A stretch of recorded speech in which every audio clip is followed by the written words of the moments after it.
মৰমৰ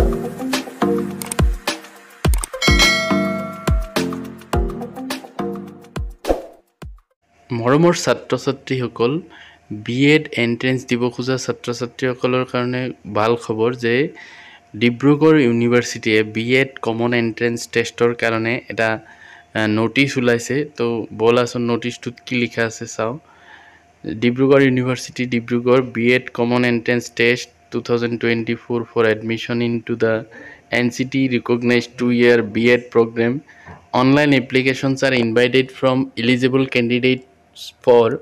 appearing in BEd Common Entrance Test BEd SET 2024 for admission into the 2-year BEd program under Dibrugarh University during the academic session 2024-25.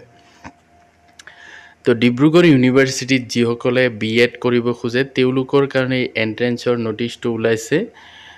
তেওঁলোকৰ online application বিচাৰিছে আৰু online application portal activates on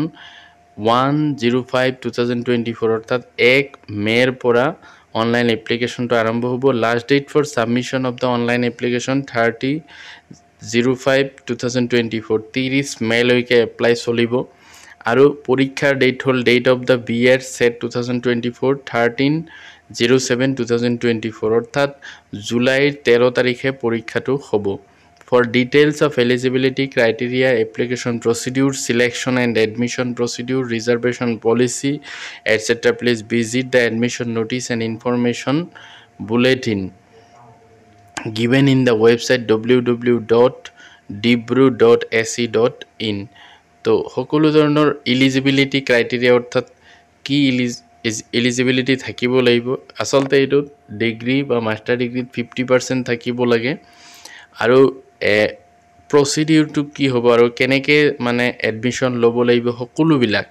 বা reservation policy এই Dibrugarh university যিটো official website dibru.ac.in তাতে দিয়া থাকিব গতিকে সেই ৱেবছাইটটো ভিজিট কৰিলে গম পাব তো এইখিনি আছিল গুৰুত্বপূৰ্ণ ইনফৰমেশ্যন থ্যাংক ইউ